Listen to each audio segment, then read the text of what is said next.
Hello, I'm Matt Galloway, and this is the Current Podcast.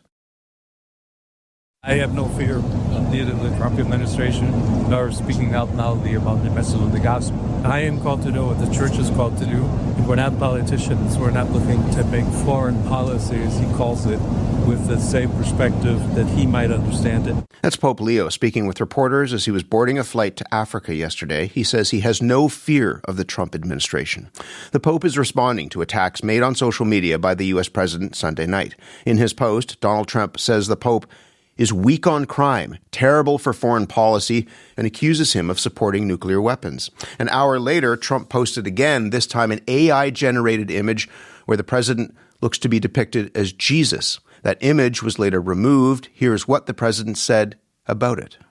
It was me. I did post it, and I thought it was me as a doctor, and had to do with Red Cross as a Red Cross worker there, which we support. Only the fake news could come up with that one. So it's supposed to be me as a doctor making people better. Tensions between the Vatican and the White House have been rising for some time over the war in Iran, with Pope Leo responding to the Trump administration's use of biblical terms when speaking of the U.S. attacks. The Pope's messages became more pointed last week.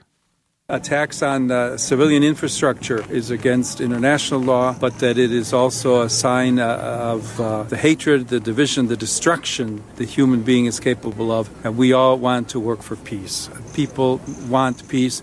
I would invite the citizens of all the countries involved to contact the authorities, political leaders, congressmen, to ask them to work for peace and to reject war always. There has been a large response from the Catholic community in the United States and leaders in the Catholic Church, and we'll get to that in just a moment. But first, we're joined by Christopher White. He's the author of Pope Leo XIV, Inside the Conclave and the Dawn of a New Papacy. He's also Associate Director of the Initiative on Catholic Social Thought and Public Life at Georgetown University. Chris, good morning. Good morning, Matt. How unusual is it for a U.S. president to attack a pope in the way that we have seen Donald Trump go after Pope Leo in the last couple of days? Well, in recent decades, it's certainly unprecedented. What you've seen, since the Vatican and the Holy See has established, formal diplomatic relations, is an effort to deepen ties between the U.S. And the Vatican to sort of emphasize areas of shared interest and sort of looking to collaborate where they can. You certainly have not seen a president come out directly and target the Pope. What about posting an AI-generated image in which said president is depicted as Jesus? He said he's supposed to be a doctor, but there are a lot of people who thought that he was supposed to be looking like Jesus in that image. You don't have to be an art historian to know that image is a very classic image of Jesus Christ. Any passerby on the street who hasn't even spent time in a church could tell you that. I think that's disingenuous. Look, there is precedent for that, though. Just before the conclave that elected Pope Leo, the president posted an AI image of him dressed as the Pope, and insinuated that he'd like to be the Pope. So I think this is a common tactic for him. Pope Leo was responding there to the attacks by Donald Trump, saying he wasn't afraid of the Trump administration. He has been speaking, without mentioning Donald Trump, about issues in the United States for the last little while, using his Easter message, for example, to call for peace, saying drop the decision to dominate others, saying that God rejects the prayers of those who wage war. How do you think the Pope is positioning himself as a leader on the world stage? Well, I think what we've seen, particularly since the U.S.-Israeli sort of war on Iran, you've seen, particularly from the Trump administration and the president himself, trying to use religious language to justify the war. And each time that they've done that, the Pope has then in turn said, there is no religious justification for this war. So, the Pope is largely responding to what the president and his administration officials are saying. This is a Pope who, by disposition, is not looking for a fight. He is looking, to be an advocate for peace in the world, but he's not looking to go hand in hand with any world leader. But I think he feels duty bound in this moment to use the megaphone he has as a peacemaker, and particularly when he and Donald Trump are the two most famous Americans on the world stage, arguably the two most powerful Americans on the world stage, and they offer very different visions for the world. He has said repeatedly that he is not political. I spoke with Father James Martin, a Jesuit priest who was a close advisor to the previous Pope, Pope Francis. And one of the things that Father James Martin said is that this isn't political, what Pope Leo is saying. It's Christian in some ways. How do you distinguish between the two? Well, I'd reframe that a bit. I mean, I think the Pope is making clear that he does not view himself as a politician. But I think, the Pope's own words, as you played at the beginning of the segment, he actually is looking for a political outcome here. It's quite rare to have a Pope to, go to the microphone and say, call your congressman, call your representative, and advocate for something better. I mean, he wants there to be political, consequences. He wants world leaders to come together in dialogue. He wants, weapons to lay down. He doesn't want, however, to be perceived as a partisan, and that's the difference. I don't think he wants to be seen as someone who's advocating for one political party or one political candidate. But he does want political outcomes for sure, but he doesn't want to be seen as partisan in these debates. There has been reporting in the Free Press suggesting that in January, the Vatican's top diplomat in the United States was hauled into the Pentagon and lectured, essentially told to get on side when it comes to issues of foreign policy in the United States. Both sides have disputed some of the details of that reporting, but what do you make of the broader environment in which we're having this conversation? Yeah, I mean, that story is questionable because of, as you said, both sides have disputed elements of it. But the larger point remains, you certainly have an administration that sees the Vatican as an adversary in this moment and are seeking to have a silencing effect. I mean, the Pope's response yesterday that he's not afraid of the Trump administration is in response to, I think, a very, veiled threat by this administration to keep quiet. That language in and of itself, that he is not afraid of the Trump administration, is breathtaking, isn't it? Well, I mean, I think the Pope identified exactly what was going on. The president's, social media post was designed to silence him and undermine the Vatican's peacemaking efforts. And I think that's why you saw such reaction, even among far-right conservatives yesterday, because they viewed this as an attack on religious freedom. And I think that is what made so many people nervous in seeing this as just, beyond the pale. What do you think he's trying to achieve? You know him from your former role as a Vatican reporter, but also you wrote a book about him. What do you think he's trying to achieve? Look, I think he's trying to offer a different vision of the world. He sees the role of the Catholic Church in this moment as being that of a bridge builder, a peacemaker in a world that is deeply divided. I think he's trying to lower the temperature. I mean, we see from the president's on tweets that he relies on bombast and rage.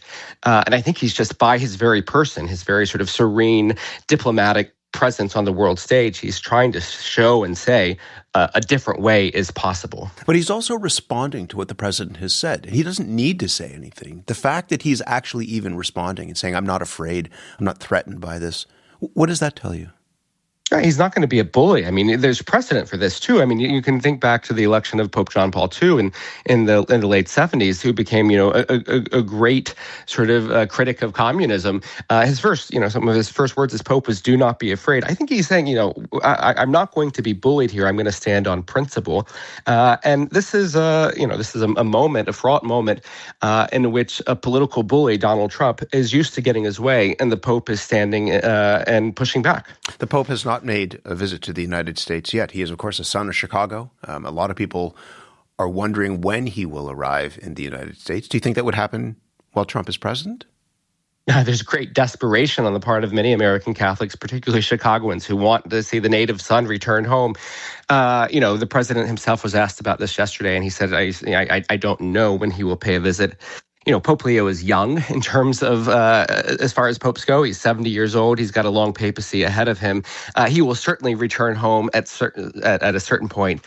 Popes tend to plan their visit at a time in which their visit can't be perceived to be political within that particular country's own context. Good luck with that. And it's hard to imagine a scenario in which a visit to the United States is not political at this moment. So I think we're going to be waiting for some time. Chris, it's good to speak with you about this. Thank you very much. Great to speak with you. Chris White is the author of Pope Leo XIV, Inside the Conclave and the Dawn of a New Papacy.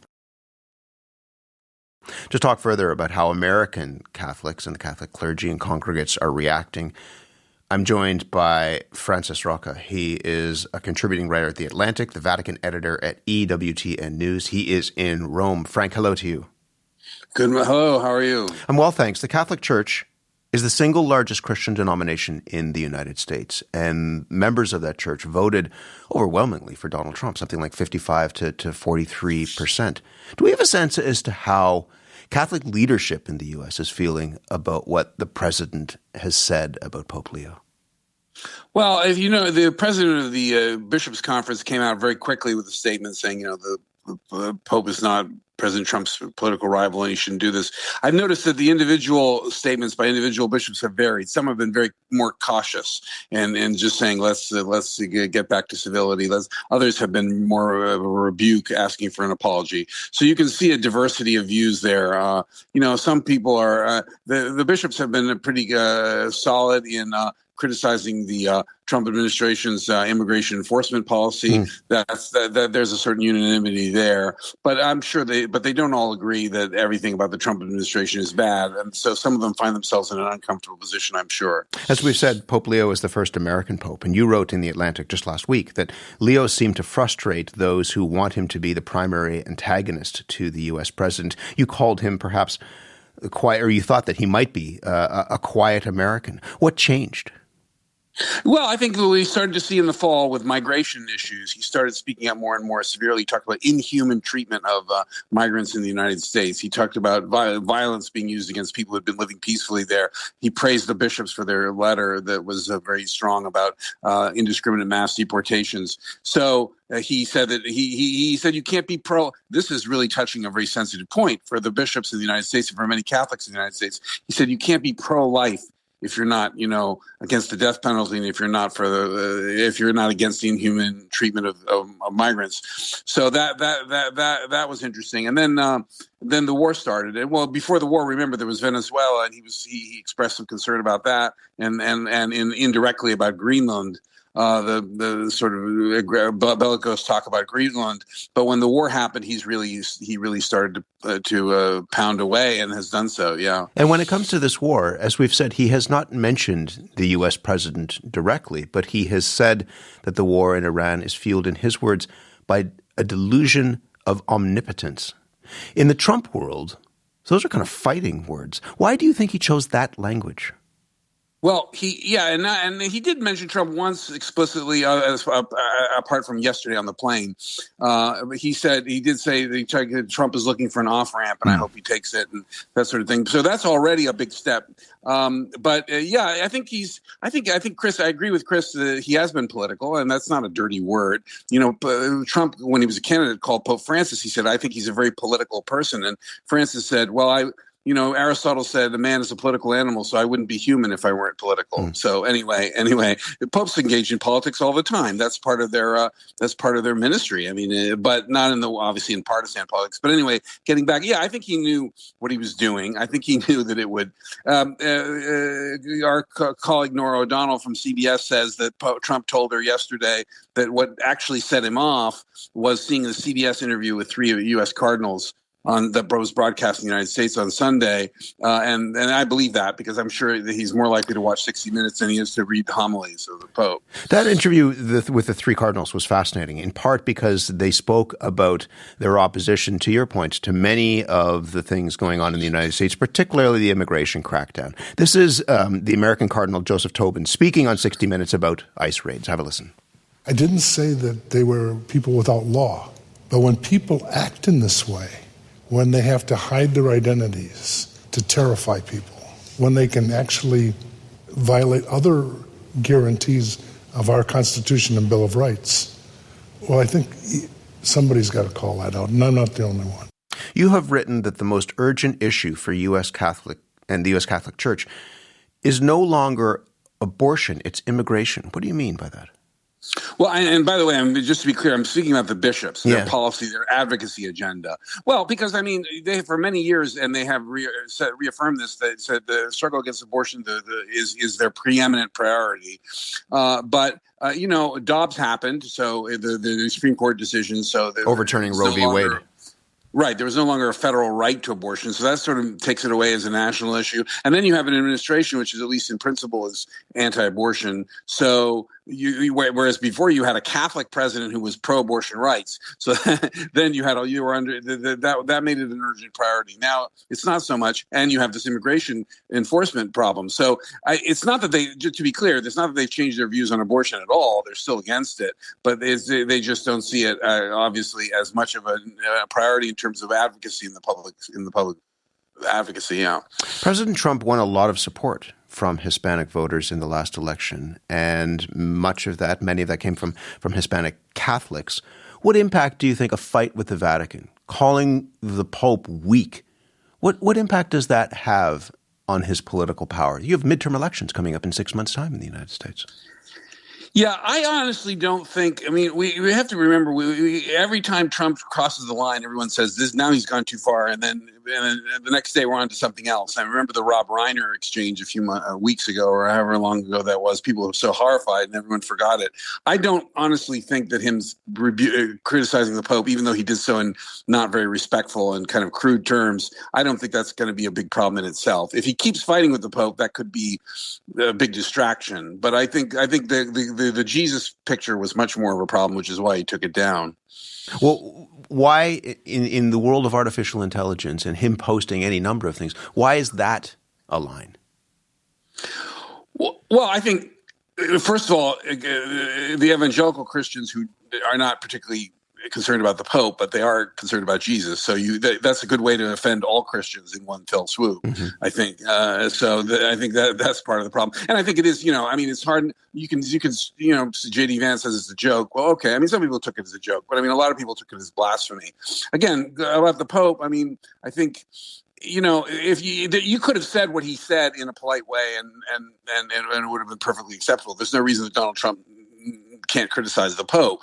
But by the way, I just wanted to note, I too was shocked by the Pope saying, I have no fear of the Trump administration, but it does bear noting that Trump in his post starts out by saying the Pope talks about fear. He mentions fear and he puts in capitalized. So I think that's what the Pope was responding to. But the effect was the same, to show that he's not going to back down. How do you see this in parallel or contrast with the language coming out of the Trump administration, particularly from Pete Hegseth, the Secretary of Defense, when it comes to this war? He has talked to it, praying for, in his words, overwhelming violence that would be deployed against those with no degree of mercy, for example, who deserve no mercy.